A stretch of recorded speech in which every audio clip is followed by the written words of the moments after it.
ကြောင်းလို့အဲ့ဘာလဲအဲ့ကောင်ကဒီကသူ့ကိုချောလိုက်ပြန်သူ့ကသူ့ကိုအင်းနဲ့စောင့်လာတောင်းရှိပြီးလို့တောင်းရှိဒီတောင်းရှိ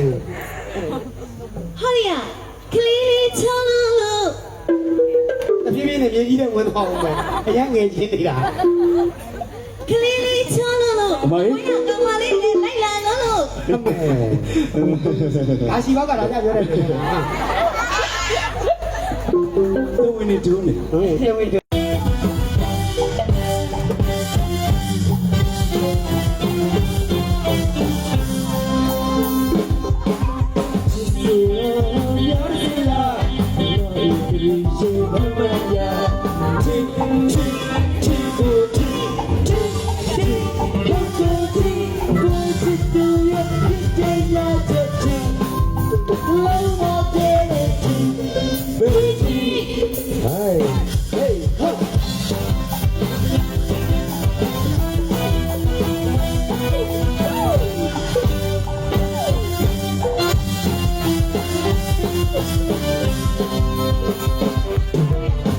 တွေးမှုတဲ့အပြိုကြီးဟိုမှာပြောမပြောတော့ဘလို့ရုံးထုံးမဲ့အပြိုကြီး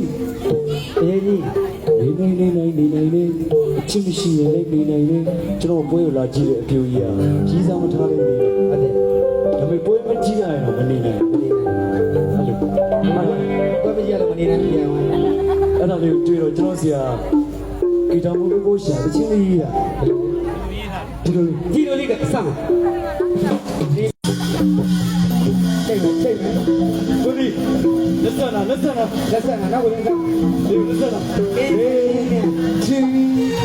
ရွှေဘိုးလိုက်တမီးဆောင်းလာတဲ့အားရနဲ့လက်ကွာ